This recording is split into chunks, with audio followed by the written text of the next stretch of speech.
मालिक बिन दीनार रहमतुल्लाह अलैहि से इनकी तौबा का सबब पूछा गया तो उन्होंने कहा, मैं एक सिपाही था और शराब का रसिया था। मैंने एक नफीस बांदी खरीदी और वो मेरे दिल में खास मकाम की मालिक बन गई। इससे मेरी एक बच्ची पैदा हुई। मैं इस बच्ची को हद से ज्यादा प्यार करता था। जब वो जमीन पर घसीट कर चलने लगी तो मेरे दिल में उसकी मोहब्बत और ज्यादा बढ़ गई। वो मुझसे मानूस हो गई और मैं उसके सामने जब भी शराब लाकर पीने लगता तो वो आकर खींचा तानी करके मेरे कपड़ों पर शराब बहा देती। जब इस बच्ची की उम्र 2 साल हो गई तो वो मर गई। मेरे दिल को इसके गम ने बीमार कर दिया। फिर फरमाने लगे, 15 रमजान को जुमा की रात में मैं शराब के नशे में मदहोश था। मैंने इशा की नमाज भी नहीं पढ़ी थी। मैंने ख्वाब में देखा कि सूर फूंका गया और क़यामत कायम हो गई। मुर्दे कब्रों से उठाए गए और तमाम मखलूक को जमा किया गया, जिनमें मैं भी था। मैंने अपने पीछे आहट सुनी। मुड़ कर देखा तो एक बहुत बड़ा अजधा था। काले रंग का अजधा और उसकी आंखें नीली है। मुंह खोले मेरी तरफ दौड़ा आ रहा है। खौफ और दहशत के मारे में भागा। रास्ते में एक सुथरे लिबास वाले शख्स के पास से गुजर हुआ। मैंने सलाम किया तो उसने जवाब दिया। मैंने कहा, बाबा मुझे इस अजधे से बचाओ। वो बूढ़ा रोने लगा और कहा, मैं कमजोर और ज़ईफ हूं और ये अजधा बहुत बड़ा है। ये मेरे बस में नहीं, आगे जाओ और भागो।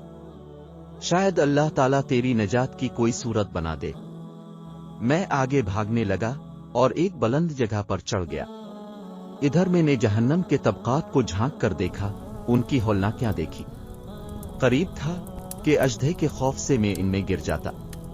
मुझे किसी ने आवाज देकर कहा, यहां से आगे जाओ, तुम यहां के रहने वाले नहीं हो।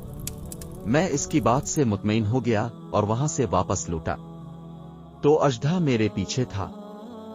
मैं फिर दोबारा इस बूढ़े के पास आया और कहा, बाबा मैंने आपसे दरख्वास्त की कि इस अजधे से मेरी जान छुड़ाओ। आपने कुछ नहीं किया। वो बूढ़ा फिर रोने लगा और कहा, मैं कमजोर हूं। अलबत्ता तुम इस पहाड़ के पास जाओ जहां मुसलमानों की अमानतें हैं। अगर तुम्हारी कोई अमानत हो तो वो तुम्हारी मदद करेगी। मैंने देखा चांदी का एक गोल पहाड़ है और इसमें जगह जगह सुराख और रोशनदान है और पर्दे लटके हुए हैं। हर रोशनदान पर सोने के 2 पट्टे हैं और उनके कब्जे याकूत के हैं और आराइश मोतियों के। हर पट्टे पर एक रेशमी पर्दा है। जब मैंने पहाड़ की तरफ नजर दौड़ाई तो फौरन उसकी तरफ भागा और अजधा मेरे पीछे था। जब मैं पहाड़ के करीब पहुंचा तो एक फरिश्ते ने आवाज दी, पर्दे हटाओ, दरवाजा खोल दो और सीधे खड़े हो जाओ। शायद इस हाजतमंद की यहां कोई अमानत हो जो उसे इसके दुश्मन से निजात दिलाए। मैंने देखा पर्दे हट गए और दरवाजे खोल दिए गए और उन रोशनदानों से बहुत सारे बच्चे मेरी तरफ झांकने लगे। उनके चेहरे चांद की मानिंद थे।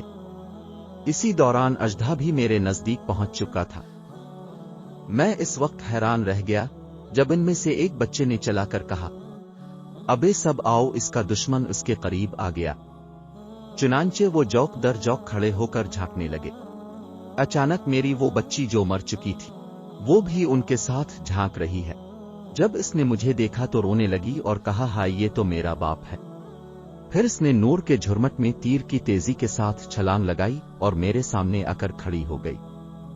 उसने अपना बायां हाथ मेरी तरफ बढ़ाकर मेरा दायां हाथ पकड़ लिया और अपने दाएं हाथ को अजधे की तरफ बढ़ा दिया तो वो भाग गया।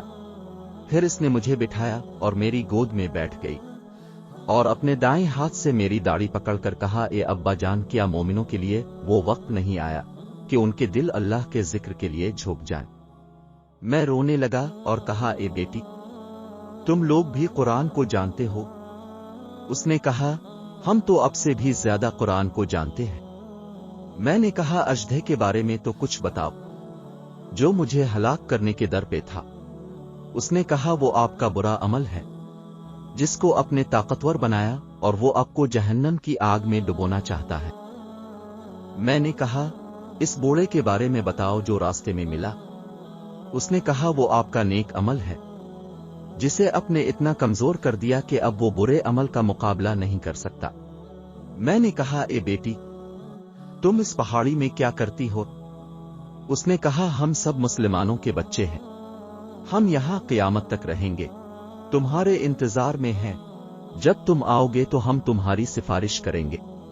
مالک بن دینار رحمت اللہ علیہ فرماتے ہیں، میں گھبرا کر نیند سے اٹھا اور اٹھ کر شراب چھوڑ دی اور اس کے جتنے بھی برتن تھے سارے توڑ ڈالے اور اللہ تعالیٰ سے توبہ کی، اور پھر فرمایا یہ خواب میری توبہ کا سبب بنا۔ اس سے معلوم ہوا کہ اولاد اگر بچپن میں فوت ہو جائے تو مایوس نہیں ہونا چاہیے، بلکہ اللہ کی مرضی پر راضی رہنا چاہیے، کیونکہ یہی نابالغ اولاد آخرت میں کام آنے والی ہے، جیسا کہ اس واقعے سے سبق ملتا ہے۔ اللہ تعالی ہم سب کو عمل کرنے کی توفیق عطا فرمائے، آمین۔ اگر آپ کو یہ ویڈیو اچھی لگی ہو تو ویڈیو کو لائک کریں اور دوستوں کے ساتھ شیئر کریں، شکریہ۔